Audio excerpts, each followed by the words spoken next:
ഒടുവിൽ അയൽക്കാരുടെ കാര്യത്തിൽ അല്പം ഇളവുമായി ഡൊണാൾഡ് ട്രംപ്. കാനഡയ്ക്കെതിരെ US പ്രഖ്യാപിച്ച ഇറക്കുമതി തീരുവ താൽക്കാലികമായി മരവിപ്പിച്ചു. 1 മാസത്തേക്ക് നടപടി ഉണ്ടാകില്ലെന്ന് US പ്രസിഡന്റ് ഡൊണാൾഡ് ട്രംപ് വ്യക്തമാക്കി. ഡൊണാൾഡ് ട്രംപുമായി കാനഡ പ്രധാനമന്ത്രി ജസ്റ്റിൻ ട്രൂഡോ നടത്തിയ ഫോൺ സംഭാഷണത്തിലാണ് ധാരണയായത്. അനധികൃത കുടിയേറ്റം തടയാൻ അതിർത്തിയിൽ സുരക്ഷ വർദ്ധിപ്പിക്കുമെന്ന് ജസ്റ്റിൻ ട്രൂഡോ അറിയിച്ചു.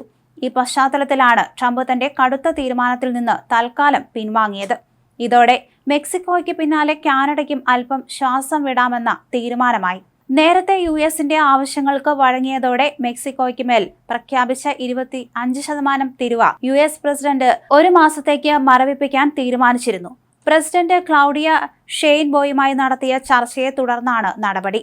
US-ലേക്കുള്ള അനധികൃത കുടിയേറ്റം തടയുന്നതിന് അതിർത്തികളിൽ 10,000 സൈനികരെ നിയോഗിക്കുമെന്ന് ക്ലൗഡിയ പറഞ്ഞു. ആഗോള വ്യാപാര യുദ്ധത്തിന് ട്രംപിന്റെ നടപടികൾ വഴിമരുന്നിട്ടതിനിടെ ആഗോള വിപണിയിലും തകർച്ച നേരിട്ടിരുന്നു. ട്രംപും മെക്സിക്കൻ പ്രസിഡന്റ് ക്ലൗഡിയ ഷൈൻബർഗും ഇറക്കുമതി ചുങ്കം മരവിപ്പിച്ച കാര്യം അറിയിച്ചു. ചൊവ്വാഴ്ച മുതലാണ് തീരുവ വർധന നിലവിൽ വരാനിരുന്നത്. തിങ്കളാഴ്ച ട്രംപും ക്ലൗഡിയയും 3/4 മണിക്കൂറോളം ടെലിഫോണിൽ സംസാരിച്ചിരുന്നു. ഇതേ തുടർന്നാണ് തീരുമാനം എന്നാണ് സൂചന.